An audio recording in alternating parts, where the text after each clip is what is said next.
Welcome to the BFFL Week 9 video.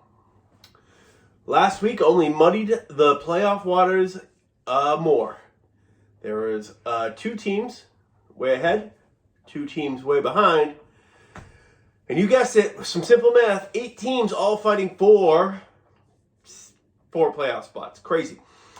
50% of the league, the current system right now is going to be pissed, and I'm here for it. The wise guys, they continued their warpath, their vendetta, if you will, against the rest of the league with a high score last week, improving their record to 8-0. And we had a death in the survivor pool. The primetime players were the unfortunate ones. They did not say not today to the god of death, and have already Venmo'd their $50. Primetime players are primetime people, if you know what I mean. Anyway, something a little different this week. I'm going to do tiers instead of the matchups. Should be a little bit different, a little bit of spice in your chili. All right, on to the Week 9 tiers. Our first tier, we're going to call this the Butt Cheeks tier.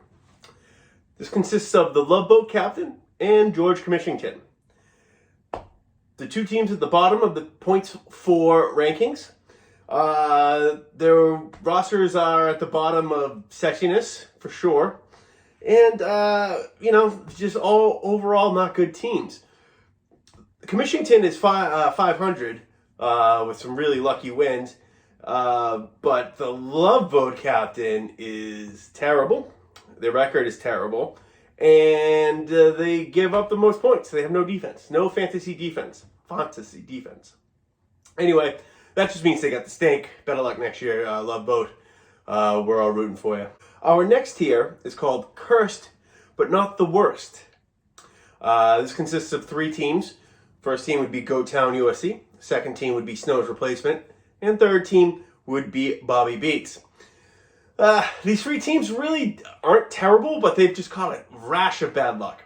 Speaking of rash, the replacements with Watson's butthole stuff, can't figure out what's going on with that guy. It's almost like you shouldn't give guys with rampant issues off the field guaranteed money. And then you got the Goat Town USA, who gets stomped every week just by teams having their best performance of the year against him. That's just bad luck. Some would say, oh, what's the difference between Goat Town USA and Love Boat Captain? Well, the difference is Goat Town actually scores points. And then finally in this tier, the Bobby Beats. Bobby Beats found some tragic luck with a buzzsaw of the wise guys last week. They tried to muck it up, they tried to muddy the waters, and it did not work. It didn't even come close to working. It was actually a tremendous display of dominance. Our next tier is the Sneak Elite tier. This consists of 3 teams as well.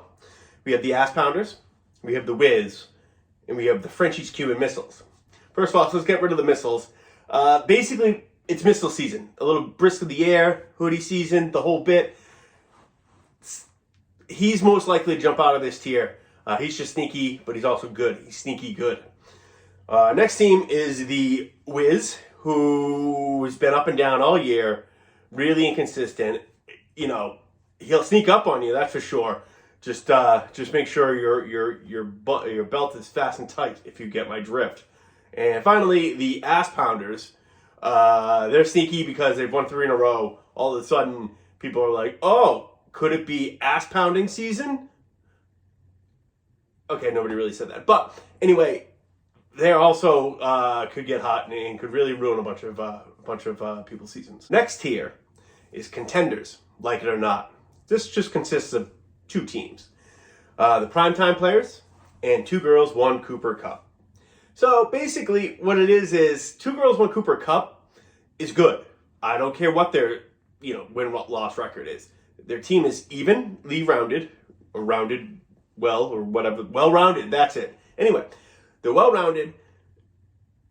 They are kind of deep. They're kind of good, and you just have to deal with it. Just because he's not good at the buys doesn't mean when, late December, early January roll around, he's not going to start stomping teams again.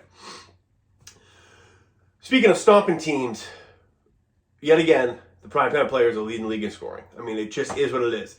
They've caught some bad breaks here and there, and in just ill-timed down weeks, which is like 120 points. Most teams would kill for 120 points. But regardless, they're good. They're going to be in the Final Four. You know it. I know it. It's just a matter of time. We're just counting down the days till it's prime time versus probably another good team, and then that's a coin flip. Our final tier, we're going to call this one the God tier, because of the way these two teams have been beating up peoples. Normal peoples don't stand a chance against these two teams right now. We have the Wise Guys and the Viper. This also doubles as game of the week. So let's break it down a little bit. Everybody knows they've been talking, they've been chirping, they've been basically peacocking all over the freaking league. We don't have to get into why they're good. Nobody cares why they're good. Whatever, who cares? Anyway, what's really good is their matchups this week. Hilarious. We have looks like a Sam Howell versus Kenny Pickett matchup in the OP position. All right. God tier, eh? Oh, even better. In the DST position, it looks like we have the Giants versus the Bucks. Fucking Stella, huh, kid? Stella. Anyway, they're good. They're really good. Marco already clinched a playoff spot, which is hilarious. And I think if Rick either wins or somebody loses, he clinches his playoff spot, maybe even a division. It's banana land out there.